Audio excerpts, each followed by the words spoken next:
What's up, people? We're back with another episode of the Yu-Gi-Oh! Show, and today we have the smoothest, richest coffee and Yu-Gi-Oh! Maker on YouTube. Introduce yourself, please, bro. How's it going? I'm Justin, and I have the channel Cards and Coffee TCG.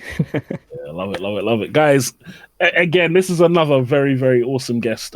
Look, one of the things that's really interesting in the Yu-Gi-Oh! Community, we talked about it before, is like seeing the development. Like, I feel like Yu-Gi-Oh! Is a bit earlier than some of the other niches on YouTube. And Cards and Coffee, I really feel like your channel is such a unique take on like how to do YouTube. Even everything from your intro. Like, I'm a big coffee drinker as well, so it's like Awesome. I think that was the first thing that caught me when I saw the name. I was like, oh, this looks like an interesting channel. Then you go on it and it's like the theme, everything, how you do your shots, and like even your backdrop now, it looks sick. Like it's really working. So do you mind giving us a bit of a little intro into kind of the inspiration behind your channel, your journey on YouTube, and kind of how it's brought you to where you are now? Yeah. So as far as YouTube, I mean, I've played this game since it came to the States for the most part. I mean, at the time I was like a little kid, so it wasn't like I was like hyper competitive or anything like that. But fast forward years later, at one point I had stopped playing and I had got back into the game when I had gotten into college and met some friends who would play casually, and they're like, hey, like this game's still a game if you want to play. And that's kind of where I got hooked. While kind of going through that competitive phase around 2010 to 2011, I really started like diving into like YouTube as a resource to like kind of learn the game and try to get as good as I could get. You know, back in the day, there wasn't that many resources outside of YouTube and Pojo and articles and stuff like that. But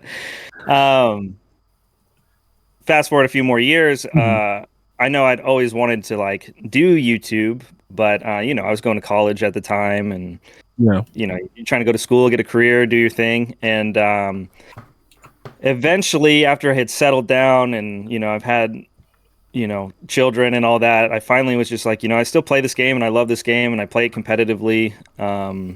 And I have the time and I would love to do a channel. And a friend of mine was always just like, hey, you should do it. You know, we can just have fun in the beginning, and if it's something you want to keep rolling with, then keep going. And I've always been a big fan of like cinematography and videography and all stuff like that. So I was just like, okay, I'll start it. We'll have fun, and then as time goes on, we'll kind of see what happens, because like I knew it was something I genuinely wanted to do. But I know, like for me and my personality, when I do something, if I'm doing it, I try to do it as best as I can, even if it's not perfect. I try to, at least every time I do it, try to I don't know, grow in some way while I'm doing it. And that's kind of like where I'm at now.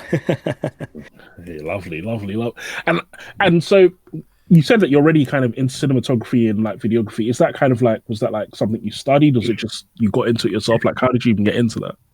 Yeah, a lot of people ask me like, okay, what school did you go to and what did you learn? And I went to the school of YouTube, and that's the beautiful thing about YouTube is it'll literally teach you anything, even how to make a YouTube channel and how to do what I do and even more. And that's what kind of like hooked me. And there's a few channels I draw inspiration from, but in general, like all the things I do and the stuff I know has mainly been rooted in YouTube. And then I have a good friend, his name's Leon, that has helped me out a lot, who's a big camera guy as well. Okay, well, you said Leon. I was confused. Is it Leon that we all know on YouTube, or is this a different Leon? Oh no, it's a different one. Okay.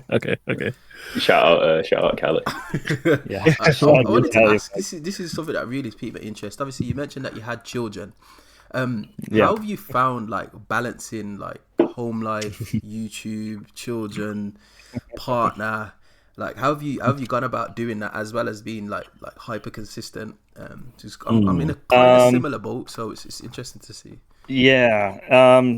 Well, first would be shout out to the family for always being supportive. You know, my wife goes above and beyond to, you know, help me when I can. But you know, it's one of those things where I got to make sure that, you know, I take care of the family first, and that's just kind of always been the priority as far as finding time and stuff.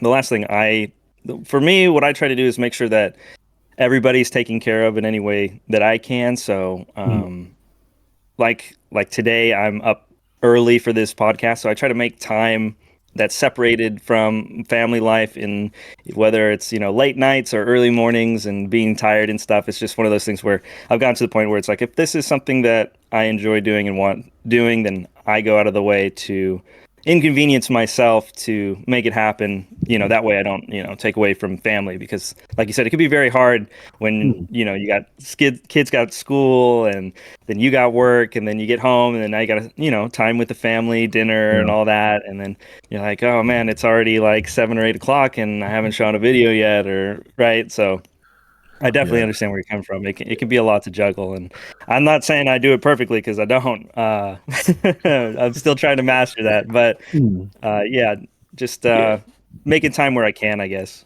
I was about to say, like, looking at your YouTube channel and speaking to you over the last few days that we have been, you strike me as someone who's got the mentality of, if I'm going to do it, I'm going to do it like with 100% of my capabilities. Would you say that's true? Like, would you definitely describe yourself as like an all or nothing kind of guy? Yeah, to a degree. I mean, like I'm pretty lazy also, so it's like, but I know that about myself, so I have to like stay on myself about that. But I if I'm gonna do it, I'm not gonna like lie to myself and say like, if I'm just gonna, do it halfway, that I'm gonna get everything out of it that I'm hoping to get. Right now, in the beginning, like when I first started, when I taking it seriously, I figured, I'm like, even if I put all this time and effort, because a lot of these videos with the editing, because I do all my own editing and color grading and everything from start to finish. I don't send it to anybody, but Wow. all of it's as time has gone on. In the beginning, it was a lot easier. It took a while because the softwares I was using, it'd take a long time to render, but like actually shooting and cutting and everything went pretty quick. But now that I've grown and learned more and I've added more to videos, like the process of producing a video takes a lot longer. So being able to kind of, what was the original question? I'm sorry. No, just saying that, no, you've pretty much answered it, to be fair. Just talking about like your work ethic and things like that. I had no idea that you edited everything on the channel. One man army, man. This is insane. Super dad right here. Like I often bring this up like to people who are asking me for channels to recommend. Like, I remember the first time looking at your channel, it was like a level of like crispness in like audio quality, sound quality, video quality. It was something that I don't think we've seen really, for me anyway, since like Ruggles first came onto the scene. I 100% agree. Yeah, like I know this isn't YouTube Yu-Gi-Oh, but the channel that you instantly reminded me of is Xbox Ahoy. I don't know if you guys ever watched like the Call of Duty commentators, but like the reason being, even though like your channel's different to him in terms of what you're doing, it was a similar thing where it's that when he came on the scene, it's like he had this very distinctive voice. His videos were so high quality and stuff, and like, it was the same thing with yours. Like from your intro to like your thumbnails, everything was just like like Dan said, it's completely like head and shoulders above everything else in quality. 100%. I appreciate that, and in the beginning, like I would. Like even today, I still think like I have a lot of room to grow and to get better. And there's a lot of things that I'll put out. And like, I mean, like that's with anything. As you advance, you start nitpicking things that you might not have nitpicked in the beginning. But like, as you start stepping up, the quality of this, now the next time you do it, you already have the bar at so high. And so now you start trying to, bring it up every time. And so there's a lot of times where I'll put out a video and go like, I could have done the pacing of this better, or even just something simple as like some of the B-roll I'll shoot and be like, wow, like, I really didn't like how that moved and how that transition, like maybe I could have done that transition, put an extra like 10 minutes into it to make it look better. But like even today, like I'm still feel like my stuff, I enjoy how it looks and how it comes out, but I'm definitely, wanting to do more. It's just the more you do, the more time it takes. And like we talked about it, like making time is time is the hardest resource when it comes to YouTube, for sure. Yeah. Sorry, go on then. No, I was just going to say, just off the back of that, like I think everyone can agree that you're always going to be your own biggest critic. But from like an outsider perspective, like quality wise, you're absolutely like smashing it out of the park, Justin. So thank you. I appreciate that. It's all good, man. And it's not even just like us like blowing smoke in it. Like a lot of our friends have talked about the channel. Like, you're big across the pond, bro. But Fab, sorry, you were about to land. Yeah, but I was just gonna kind of pile on and agree that, because I was gonna even say it's probably even pressure from like fans as well, because like from the perspective of a fan, it's like, yeah, like it's what you're one of the channels that I'm waiting to see in my feed. So it's like I can imagine there's that pressure from you as well. It's like it's like I really want it to be good, but then it's like I don't want to take too long because I want to deliver for my fans. So I do get kind of that dichotomy. But one of the things that I wanted to ask you next would be, so you do a lot of decks on your channel. Like, that's another thing I think that is quite interesting. Like, you're not specific. One of the things that who was it? I can't remember. A while ago, we had a discussion with YouTube, and we were saying how one of the best ways for you to grow on YouTube is at small size, is to like niche down into a specific deck or something, and that lets you grow up. I'd say your channel's a bit different, where it was like you've got a breadth of really, really good guides for like every deck in the format almost. And so it's a two-part question, which is, firstly, is that kind of an intentional thing where it's like you just like playing a lot of decks? And then also, again, going back to the time, how have you had time to kind of explore and make those guides for each one of those decks? So for me, my approach to YouTube when I took it serious, because like even right now, I still think my channel is small compared to a lot of other channels. So right now, it's funny because for the longest time, I would tell myself, until I hit 10,000 subscribers, I'm in the growing phase. I'm just trying to get the channel, get a following, blah, blah, blah, blah. And even now at 10,000, I'm still mentally just like, oh, your channel's still growing. Like, you know, because to me, I know I could make the most high quality, awesome B-roll filled vlog or YCS trip or whatever deck or, you know, gameplay, you name it. But the amount of time and effort that goes into it, for the return on the views, it's almost not productive, as dumb as it sounds, because it's content I want to make, and eventually I will. But it's in my head, it's always been, at the end of the day, nobody's gonna, you know, YouTube search Yu-Gi-Oh vlog, or, you know, you got to put your head, at least for me, what my approach has always been, put my shoes, or put myself in the people's, you know, place, and try to think about, what are they searching, what do they want to see, what are they interested in, or what's popular or right now, right? And it's not so much like, you know, jumping from hot topic to hot topic, but it's just be genuine. Like, okay, a new set's coming out, what are some of the decks? Okay, here's the decks, and I'm gonna go out of my way to make sure I get the cards.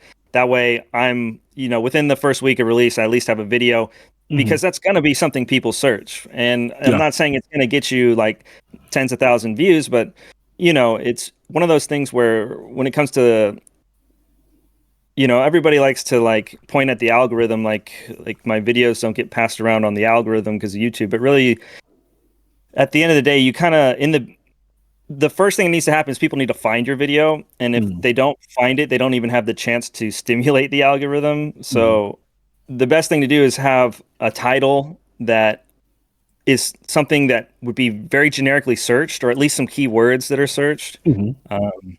So for example, like the most recent one that came to my channel was the Fire King Snake Eye deck profile. And so as long as I make sure the words Fire King Snake Eye and deck profile is somewhere in that title, I'm pretty sure, like, I don't know about you guys, and I've always asked other friends and stuff, and it's something you guys can do too, is just like, hey, when you search a video, what do you type, right? And just ask people, and you can kind of get a general idea. And also there's like resources on YouTube too. You can like look at things that are like similarly searched titles and words that are like, that was used to find your channel, and you can kind of like focus on stuff like that.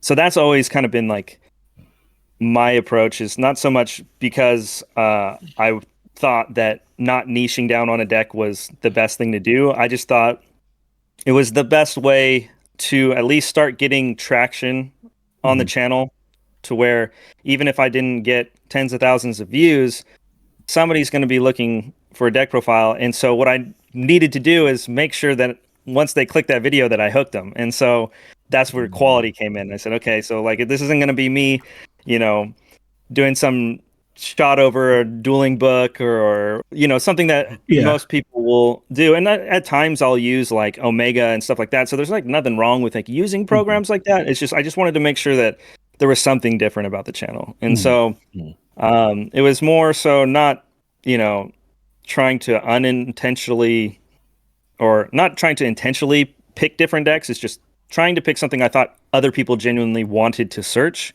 and then really focusing on bringing a good product to them if they came across it.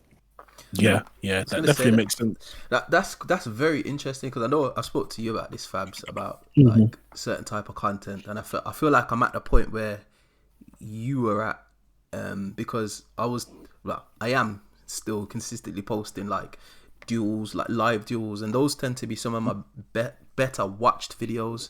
And it's not a big commitment for me to produce those. Whereas if I produce like a guide or something like that, that does take a while, and then it kind of takes away from the time I could be doing other things, if you get what I mean. And it doesn't always, I'm not always in receipt of the views, if you get what I mean, for the time given. So it's interesting to say that. But what I also will say is you've definitely tapped into a market, because anytime I watch a video on YouTube, not just yours specifically, I have a cup of coffee. Like, I'm a coffee fan. So when you're telling me to go and get a coffee, I'm like, oh, okay, then I'll go and get one. That's fine. Like, yeah, I was gonna do that anyway. Thanks. Like, so this does bring me on to a question I did want to ask, Andre. Thank you for bridging that so nicely for me. Justin, how did you come to like have the tie-in with the coffee? Because like, I'm gonna just let everyone listening know. Pretty much every other message that I've been speaking to Justin about, he signed it off with a coffee emoji, and I think that's such good branding. It's such good branding. I'm such a fan of that. So, like, talk to us a little bit about your love for the coffee. So funny. Before the channel even happened, so like I said, I've played this game forever, and I love it to death. And one thing when I was younger that I had always wanted was either to run my own coffee shop or run my own card shop. And I remember joking about it to friends and family, and just like, I'm just gonna make my own shop, and it'll have a coffee shop in one corner, and then the other side there's gonna be a counter. You go buy cards, and there's be tables, you play, chill. It'd be called Cards and Coffee. And so when the YouTube thing came around, I was just like, this doesn't really make any sense, and I'm sure people are gonna be confused, but it's just something that's always stuck with me, so I'm gonna run with it. And I mean, here we are, I guess. But is that still the end goal? Was that something you still like to do, to open the shop? I mean, that would be great. But it's logistically, it's right? kind of it's all about exactly, time, money, family. But that would be it'd be nice. Yeah, I think it would, and it's funny as well, because it's like, again, when you go into your channel, it's like, even that branding is like, that's the thing that I think of now. Like, I think going back to when you were talking about like what people would search for and stuff, going back to like that, if we think like 2-3 years and it's like you're in the hundreds or the millions of subscribers or whatever, it's like you've already got this really good thing that's like I can connect you with. But it's like Cards and Coffee even just sounds good already. Like, even with the cap and everything, like, like it really is like it's a brand already that I can recognize, like, look at it and say, I already know what this guy is. But when I see your logo, it's like I already know what's popping. So I think it's it's really Thanks. Good it's been a work in progress, and I've had help with like people who've helped me like design logos and stuff like that. And again, like in the beginning, I mean, you can probably go back onto my channel and you can see like the first couple of videos, which are like, I did it with a friend of mine, Ricardo, and it was literally just, again, we had no intentions of like doing anything big on YouTube, but it was just, we wanted to do a progression series of our own. So we're just like, let's just have fun and do some progression, and we'll just film it and put it on YouTube. And it kind of goes back to like what I was saying in the beginning, like trying to step your game up in every way. Like when I first got into YouTube, I didn't know anything, like editing. Like you can tell too within like the first 5 episodes or so of that, series, call it. Like there's a lot of times where the audio isn't synced up, and like the quality is just very, very low, and all of a sudden the music's super loud at one point, and then like my audio super quiet. It's just like, it was a learning progress, of course. And that's what it was all about. It's just like, I'm just going to make these videos.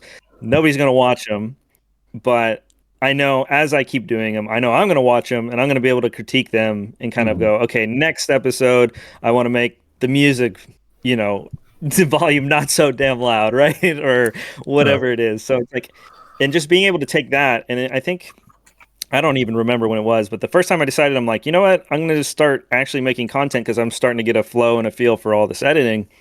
It was a deck profile video, I believe, and it did pretty well, and it did like infinitely better than any of my progressions. But obviously, it's like, again, learning the whole YouTube thing. People are never going to search. Like I thought in my head, I'm like, people are going to search progression series because people search it for SEMO, but that's not the case. People are subscribed, and it's going to get pop up on their feed because they continually watch it. That YouTube's going to step in and say, hey, you want to watch this because you watched it for an hour last week, right? And so. And that's just stuff you learn as time goes on. But for me, once I started realizing, once you cater your content towards the search engine, it's not going to I'm not going to promise it like exponentially grows your channel or anything, but it's just one of the best things you can do in the beginning to just start getting traction. Every day is a school day, right? Yeah, exactly. Lovely. Right, and so next up, guys, I want to move on to a little bit of Phantom Nightmare talk. So as we know, we've moved into this awesome. You mean Phantom Nightmare, folks? The greatest set of all time. just reference. Yeah, that is a huge U-Bell fan. I like U-Bell too, but not as much as Dan. Not as much as I've got the Jaden U-Bell map coming. It's going to look really nice in the backdrop. But I digress. There's a lot more to talk about in Phantom Nightmare. So we've talked a lot about like the fire decks. We all know fire decks are amazing and stuff, but Dan brought up something really good, which is like, let's talk about some of the other decks in the set that we're interested about. And to kick it off, I'm going to say that for me personally, one of the decks that we were just talking about before this started, and I'm very happy when you said it, Andre. I was very happy that you started exploring it. Is the new Goatee deck, the new fish deck? Yeah, they definitely got some support. It's an interesting deck. So what do we think about that deck, guys? I think it's super slept on. The testing cycle that I've been doing, like with the rest of the Sanctum squad, which is the channel that I'm a part of. Subscribe if you haven't. We've been testing like a lot of the more off meta picks, like Goatee and Magispectors, and Magispectors is definitely one that I want to talk about because that deck's nuts. But the Goatee deck it's really got legs. It plays through such a lot. Like it's weird because it's a banish deck that can't play Shifter. But like the random like board wipes and stuff that it pulls out, and just the different forms of interaction, it's nuts. It plays into Talons, but like whatever in it. I think the deck's sick. Andre, you probably got more of a grasp on the deck than I have, considering you've actually played with the cards and not just sat across from them. So I'll let you carry on. So on my desk right now, I have got all the Magispector cards. There we go. I've got all the Goatee cards. And I've just been just doing some mad testing, and I feel like the reason why Goatee is good is because it can play on your opponent's turn, but then your opponent would typically burn a few interactions on your own turn, if you get what I mean.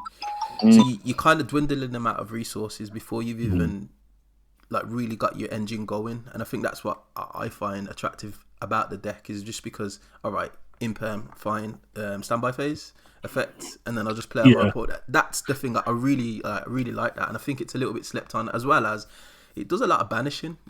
Even though you need your graveyard, things just get sent to the Nether Realm. Like, they don't come back. They get lost in space, and I like that concept. I think it's important to mention with the Goatee deck as well, because a lot of cards right now are getting effects when they're destroyed, and like D-Shifter and things like that are cool, but the cards are still classed as destroyed. Whereas Goatee just outright banishes them, so they're not going to proc any effects, which is something to definitely consider in this current meta. Yeah, definitely. It's been doing a good job. I think a really interesting thing is when you look at Goatee, there's actually a lot of random archetypes and engines that go well with it that you wouldn't expect. So, like, obviously there's Runic Goatee, you've got the Supé and the Fire and Ascator engine as well. That goes really well with Goatee. You can use loads of different synchro engines, so like all of the Synchron, Revolution Synchron, Assault Synchron, these are all good cards in Goatee as well. And I think it's really cool that you've got a deck like this that can literally can use so many different things. I feel like the floor is really out there. I do think it does have some issues. I think the biggest issue with Goatee that I've always found is that it plays really well on my opponent's turn, but it doesn't do enough on my own turn. Sometimes it's a bit annoying when I don't open Leaf. It's just like passing on two bodies, I guess. But like when you get into the game, it is quite nice. I do like the deck a lot. I think as well. Conversely, like Magispectors are really good. Like the targeting and destruction effect is crazy. Like I was just testing it the other day on I think it was like EDO Pro Dueling Book.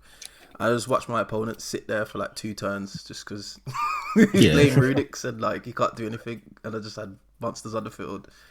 But there are a few flaws with that deck, which it's why it probably hasn't got the coverage that it has. Like, so they didn't unban Kieran. I don't know why they didn't. And they literally released a monster that said summon Kieran from the deck, and then they didn't unban Kieran. I'm still a bit baffled as to why they didn't unban Kieran. But I think one of the most insane things about Magispectors is right now they can search one of the they can search one of the cards which is really broken going first, because I don't know if anyone's read Majesty Maiden, the one that was in Darkwing Blast, but it has a similar effect to the Crystal Beast Trap in that it can search any field spell. Which is fucking broken. I think what makes it broken is not just that card can search any field spell, but it's a 1-card combo to get that card plus your Magispector board. Yeah. So it's like, you're searching Secret Village, you're searching Necro Valley. I don't know if there's any other busted field spells, because those are the only 2. Whenever I think of broken field spells, are the only 2. But it's a problem for your opponent. Yeah, Zombie World and like Flu became big again for whatever reason. Oh, fair enough. But Justin, what about you? What have you been enjoying that's been maybe a little bit under the radar? Under the radar? So the decks you're talking about now are definitely decks that I've enjoyed. At least I haven't gotten the chance to play them like in person, like with actual cardboard, but I really enjoyed the Goaty cards in general. Like when they were first announced, I was like, please be good. The art on these are so cool. And like right now I definitely feel like the Runic approach is probably the better way right now, just for kind of like what you said, like if you don't like open your starter, then you like at least the Runic cards can potentially help you dig for that. Plus the utility of the cards are really good. But like you said, you don't do too much on your first turn. It's more of like playing on your opponent's turn. But I think like whether it's Goaty or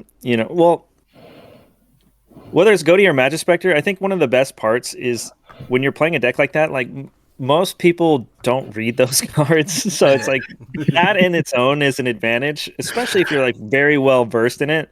Because and it's with any deck. When you're going to an event, whether it's like the deck everybody knows or the deck nobody knows, is if you're efficient with it and you know lines fairly competently and you can move at a fast pace and pivot when interactions come your way, it makes it a lot harder for your opponent to have to react to your reactions if they don't know what your cards do, because they might need to pick it up and read it, or they're not going to know what a choke point is, or like with Magispector, they're going to be like, oh, I'll just imperm that. You're like, oh, well, you can't target this guy. Well, you're like, oh, okay, well, that's crazy. But so like that goes a long way. To me, it's just about, because like I mentioned before, I do play fairly competitively. It's more about what can last multiple rounds. Like to me it's like, can it stand 10 plus rounds? Like that's the question. Is it consistent enough? Is it versatile enough? Does it have enough coverage to deal with whatever the meta is? Or like what's the reason? Like there always has to be a reason for playing the deck, whether it's like you're playing this deck because it's the best deck, or you're playing this deck because it answers a certain niche in the format, or like I'm playing this because it's good enough against maybe the best deck and nobody else is going to know what the heck my cards do. So that's what it is. I know for me personally, when going back to the new set, I'm really interested in the Yubel cards. I think they're very interesting. I haven't had the time to sit down and like work with them, but I know anytime I've gone up against them online, I've after reading them all, I'm like, some of these cards are just like stupid. But, so they definitely, I think there's a lot of potential for them. As of right now, though, I don't know if they're like good enough to compete with the fire decks. But it's with the next set with the field spell. It really gets like the boost. There's a fiend pile that's waiting to be brewed somewhere with that field spell. Like that is generic as well, but I could do a whole podcast about Yubel anyway. So I think... well, there's one other deck that I think is good, but I've never learned myself. I think Raid Raptors has potential. The problem is I've never played it, and I don't even know where it's one of those decks. It reminds me a bit when I started to learn DDD, where it was like I was lucky that what was his name again? There's this awesome YouTuber who just did DDD content, and I remember like Jacked. Yeah, yes, Jacked. So it's like luckily enough, it happened to be like Jacked like had like so many in-depth guides and that helped me. But it was like a process to learn DDD. Like I had tried and failed to learn DDD like 10 times before I found this content. And I'm in a similar process of Raid Raptor where I'm really trying to figure it out because it just feels like a deck with this much support and like 2 towers can't be bad. Like that's what I'm thinking. Like yeah, like they got they just randomly got rank 13 and I was like, well, oh, cool. So and then people were talking about how they've supposedly had there's like a Raid Raptor circular now, and yeah, I really think that deck has potential. I have no idea how to play it though. I don't know if you guys do, but I need to figure out how to play this deck because I think it does have something in it that might make it worth looking at. I don't know how to play it. I've dabbled in it a little bit, but it's also a bit of a burn deck as well. Like I've seen like 3k burn on it. That Towers monsters burns for the attack of the monsters it destroys. Shout out to Solon, by the way. When we had him on the episode, he told us the best way to hit Raid Raptors was Imperm the Raiders Night. So here's a free cheat code for everyone. Yeah, I'll be real. I wouldn't have guessed that because they do like 15 steps before they even get there. So it's like, easy, I'm just chucking out. I'm like, see Link 2, I guess I imperm that. See the bird, the 4 strix, I guess I imperm that. He was like, no. He was like, Raiders might hit that. So I do think it's like a real shame that we've entered a quote unquote tier 0 format when we've had so many like fan favorite decks have some really good support come out in Phantom Nightmare. But I suppose that's the price you pay, isn't it? Legacy of Destruction, I think is going to be a set that does like that fan service, but like a bit better than Phantom Nightmare has, just because of the popular and the Promethean Princess and what have you pushing fire so far up the competitive tier list. But the stuff in Legacy Destruction, like the Lightsworn cards, are very cool. We've got the Fiend Spot, obviously, as mentioned before. I think that's going to be a really good set going forward. Has anyone looked into anything from Legacy of Destruction? Because it is coming out very soon. It's coming out in April. Yes, and there's a deck that I know no one takes me seriously. I made a whole guide on my channel about it, but the Melodious art stuff is actually sick. Oh yeah. Look, Melodious is actually. Do you know why? Just because it's kind of similar to Magic Spectre, where it's like right now, Fire King, if you norm some Bambuku, like they're looking at you and they're quite upset. And that's literally the same thing as Melodious. Like Melodious getting their area lock, they're getting it off 1 card and they've got like 8 cards that can get to that in their combo. And so it's like they're just going to put up a board that you can't out, then they're going to let you flood the board of monsters, then they're just going to kill you because they've got a really easy OTK combo, but they need you to put monsters on the board. So I do think Melodious has a little bit of potential. I think it's a shame though, what we're going to see almost certainly is similar to what we saw in Pote, where in Pote a bunch of archetypes got support, and not even just in Pote, but from Pote all the way till Tier and Cash left the format, a bunch of archetypes got support, but then by the time Tier and Cash had left the format, those archetypes are power crept. And I have a feeling that's what we're going to see now. So I feel like by the time the Diabel start and the one, because Snake Eyes just started, right? Like the story arc of it has just started, so we're probably going to see it for a few more months. I'm saying a few more months, maybe even like a year or so. We're still seeing Albaz support somehow.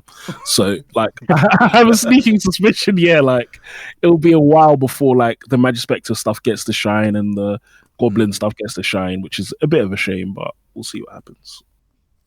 Definitely. Just before we get into a little bit more meta talk, I do want to offer a question to the floor. We've talked about decks that we think haven't seen support. We think they're going to be cool that people are overlooking. I have a question. I think Andre's answered this on the show already. Maybe Fabs has. I know he's mentioned it to me off camera anyway. So, what is everyone's favourite bad deck? I'll tee it off. I'm a huge fan of heroes, but not like Omni Hero. I like playing like Darklaw Toad stuff. It's very, very cheesy, very bad, but I'm just a big fan of Toad and Darklaw, and I'm a Jet kid. So, yeah. Fabs, I know what you're going to say, so I'll let you start. Well, I have 2 answers actually. Go on. So the first one is, when we're talking about bad, are we saying bad as in like unplayable bad?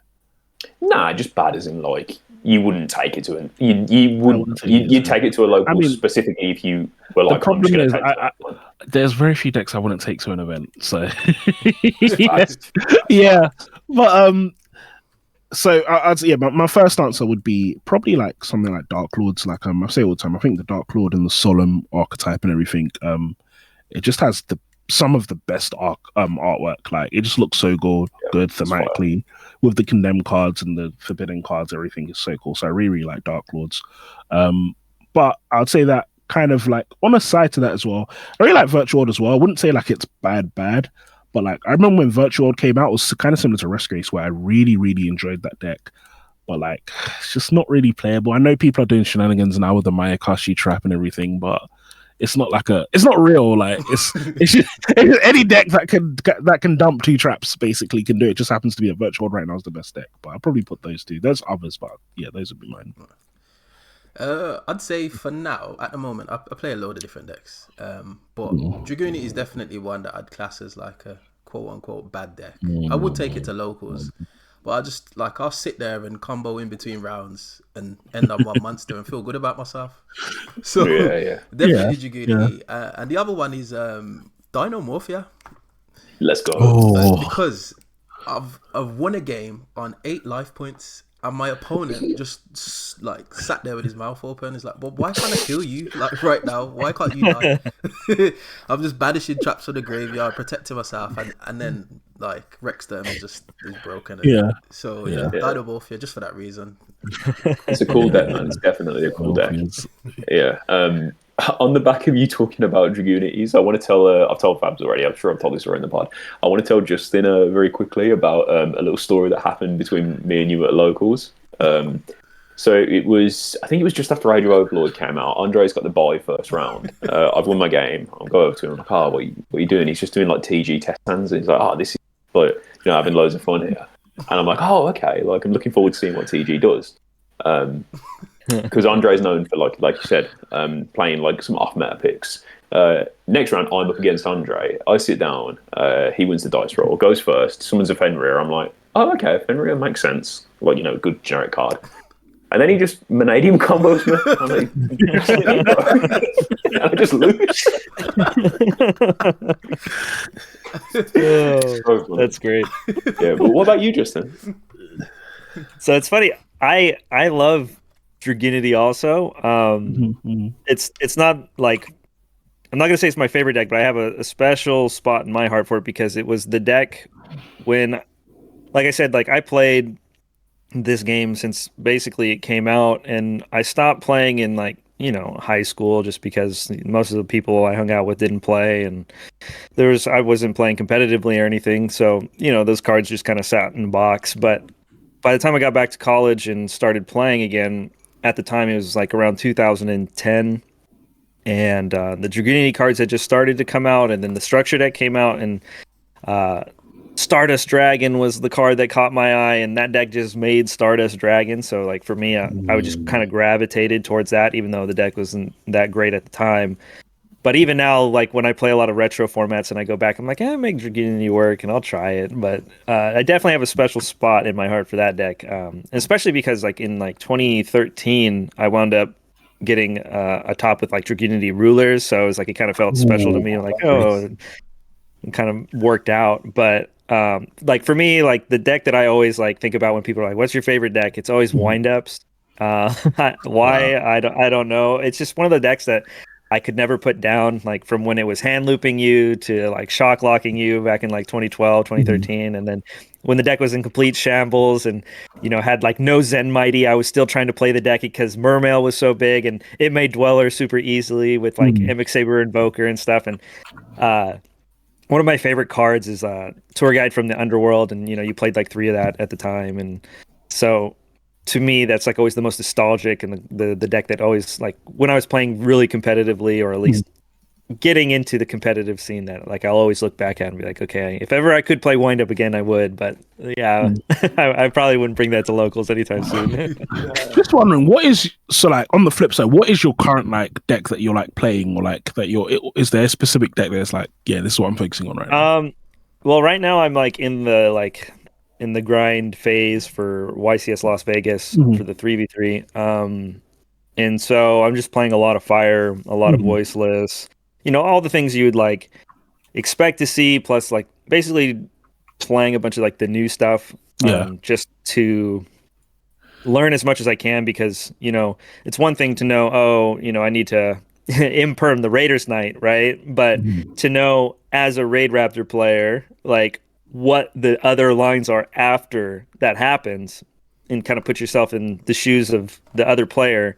So when they start playing cards, you go, oh, I know what they're trying to do now. I can see, and then kind of adjust from there.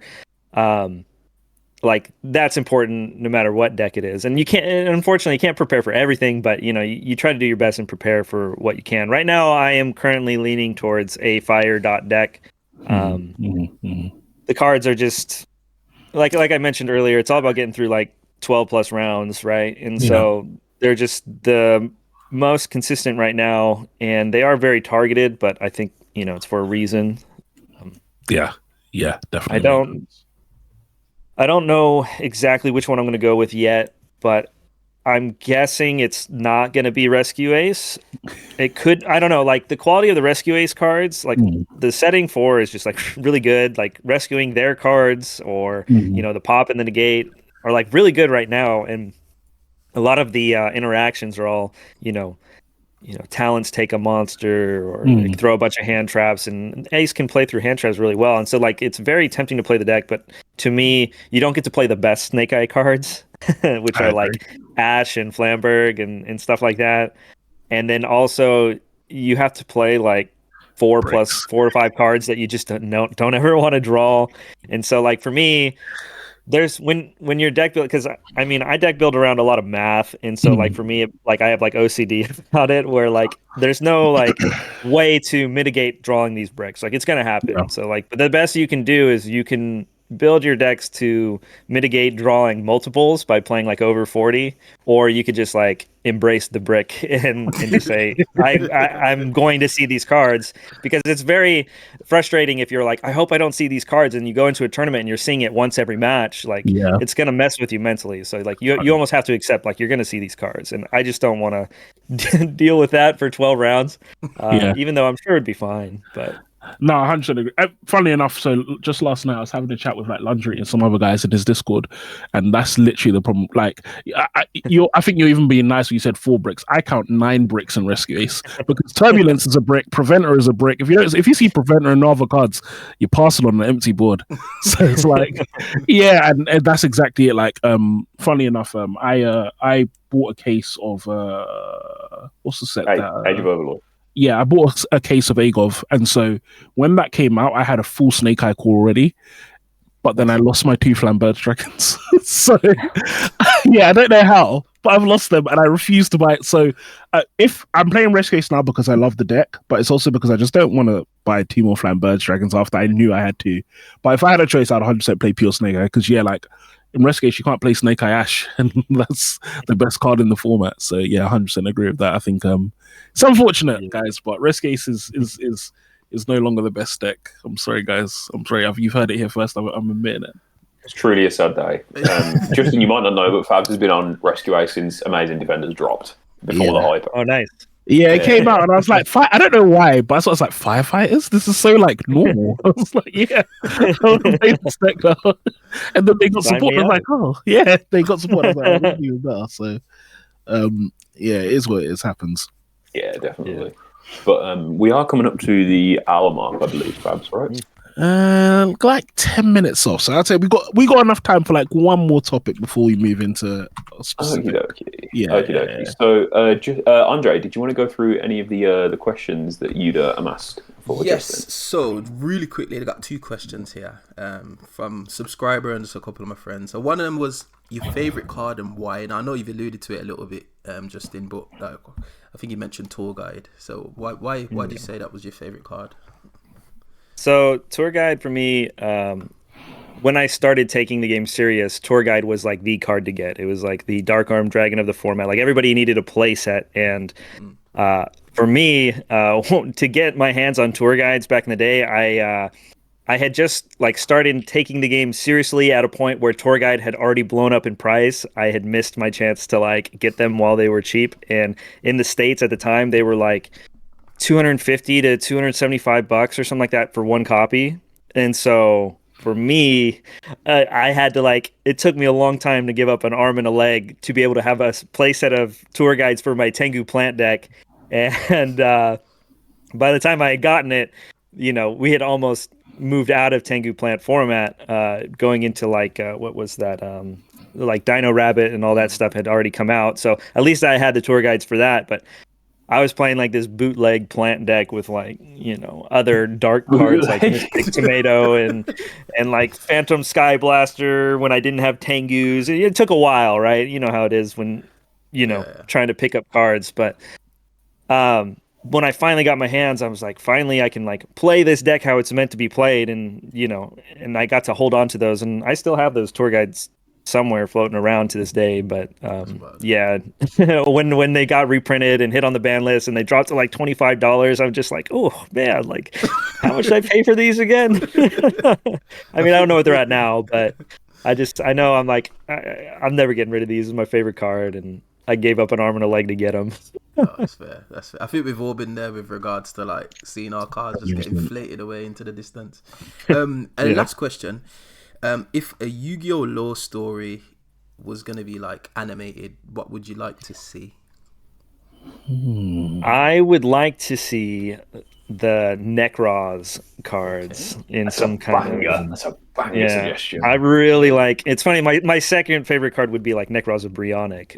I've just always loved the aesthetic of Necros, and I've had success with them in the past too, so that might be why I'm a little biased, but I love those cards. They're so cool. I wish they were good now, but modern Yu-Gi-Oh! Has so many hand traps where back in the day Necros just didn't have to deal anything but like Valor and Maxi at the time. Yeah. But I love that deck too. So if I could get a anime out of that, that'd be dope. Yeah, I think that would be I don't know. Have you know Nash, right? Yes, yeah. I was going to say, huge GT guy, shout outs to Nash. This is something I did want to ask. So, obviously, Darth Nash 6 is a huge fan of yerba mate, and he's started to incorporate that into a little bit of his channel. So, are we going to see a collab, like the coffee versus the yerba? Is that something that we could potentially see on the cards? So, it's funny, when I was a smaller channel, and I came across his channel and stuff like that, that was the first thing that came to mind. I'm like, what is this guy doing with yerba mate? I'm like, obviously coffee's the way.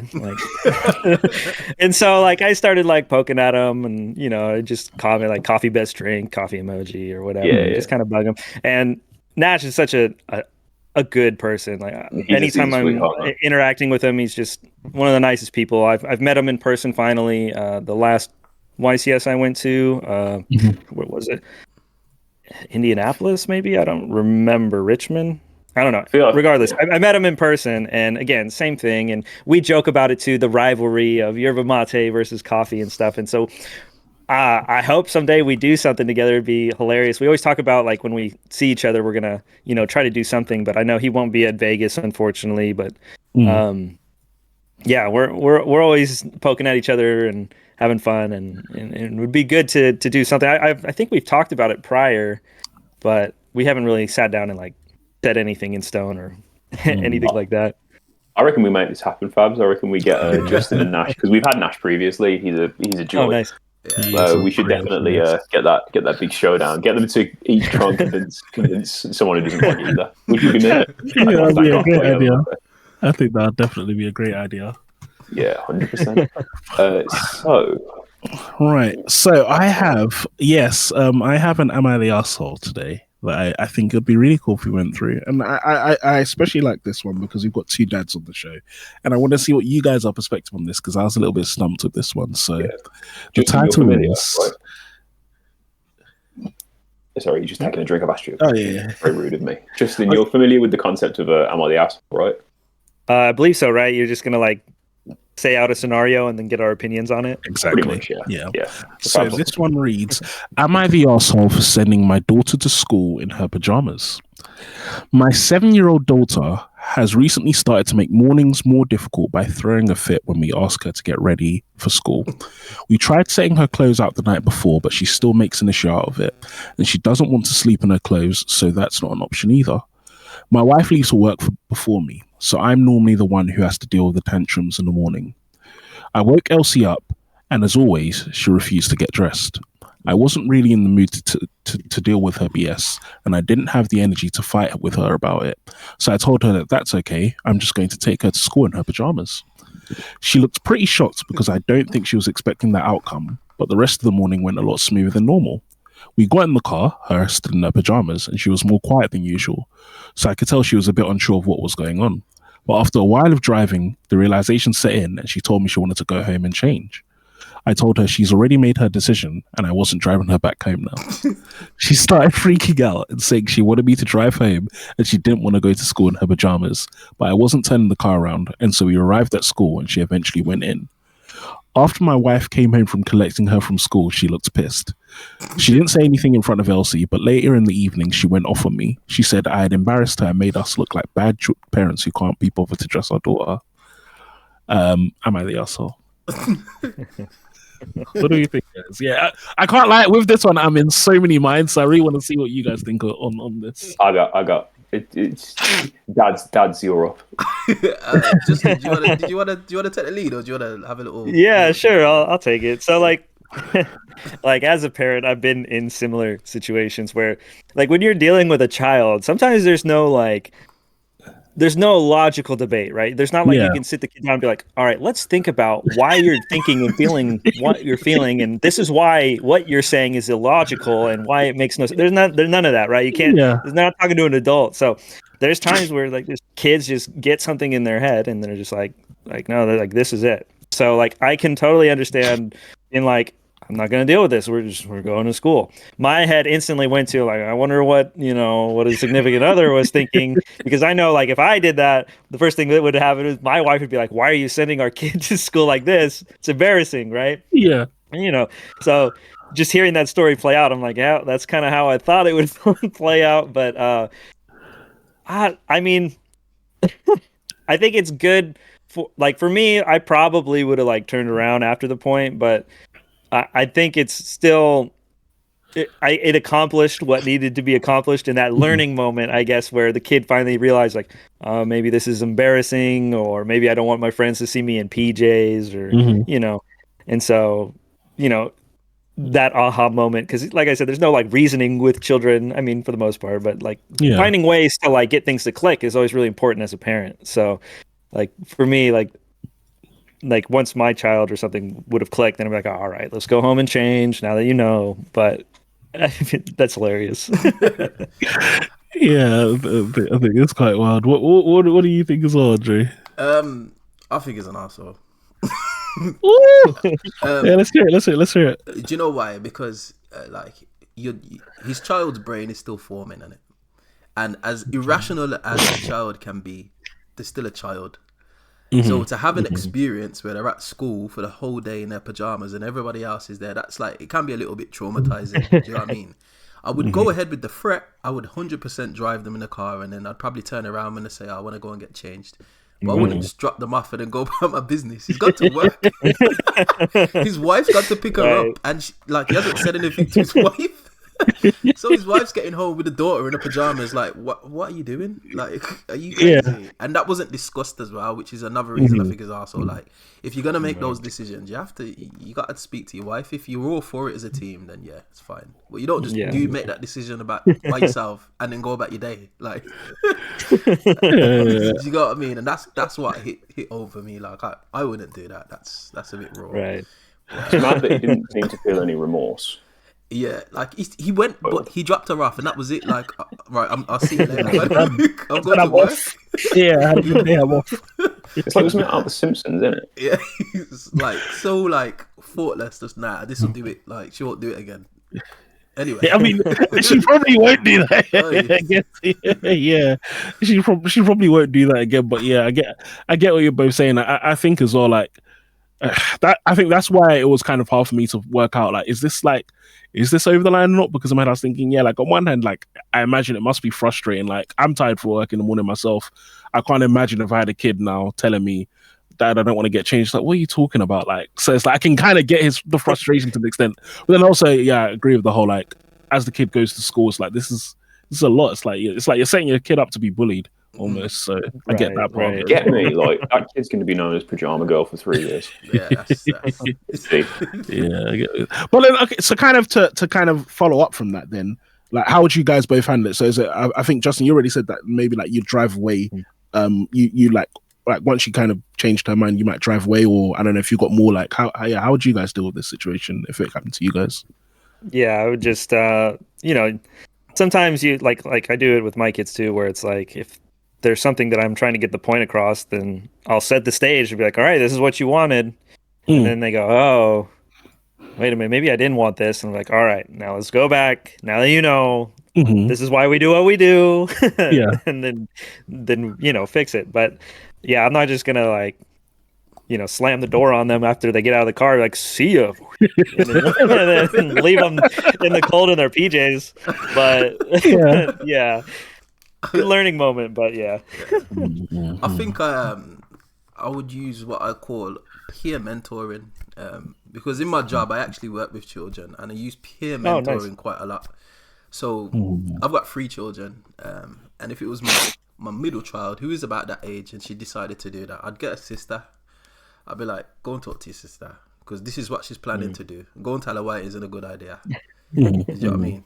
And then that would usually be enough. And if I couldn't do that, then I'd phone one of her friends and be like, oh, just a quick one. Like, so and so doesn't really want to go to school in her clothes. Like, what do you think about that? Do you want to tell her? And then I'll put her on the phone. Do you know what I mean? And then it might help from being told by a peer that it's just not a good idea. Right. Do you know what I mean? Whereas that's a good point. We're an adversary, and we're always telling them what to do. Go and clean your teeth. Go and put your clothes on. Go and have when it's somebody that they're familiar with who's on the same like physiological level, they might take it a little bit differently. So yeah, I really like that. That's good. Yeah, I really like. I'm thinking about how things would have been dealt with in my household. It's not like that, really. Taking notes. I was gonna say, as a caveat, growing up, if I did that, I probably wouldn't be alive today. But I can imagine one of two. It would have been that first scenario, or the second scenario would have been my dad. I could see my dad also doing that and just being like, "Oh, you don't want to change." He's like, "You'll wear that for the next year." Like, I can imagine this. So it's funny. The same. I could see me being left at the front of the school, like, all right, peace, dude. Like, this is what you wanted. Like, I don't know why you mad at me, bro. Like, Made your bed, innit? Yeah, most definitely. But lovely, yes. But on that note, we're going to close off this awesome episode of the Yu-Gi-Oh! Show. Justin, thank you so much for coming on. It has been a pleasure, and we would love to have you back. It's definitely been a really good for us. It's been a lot of fun. Yeah, man, it's been awesome. But before we sign off, do you have anything you want to say? Any shout outs, anything like that? No, I mean, thanks for tuning in. These guys do some awesome podcasts, and I know I've recently been tuning into as many as I can. But yeah, make sure you guys subscribe to the channel. They got more coming out. Yeah, definitely. All right, guys, we will talk to you all soon. Peace.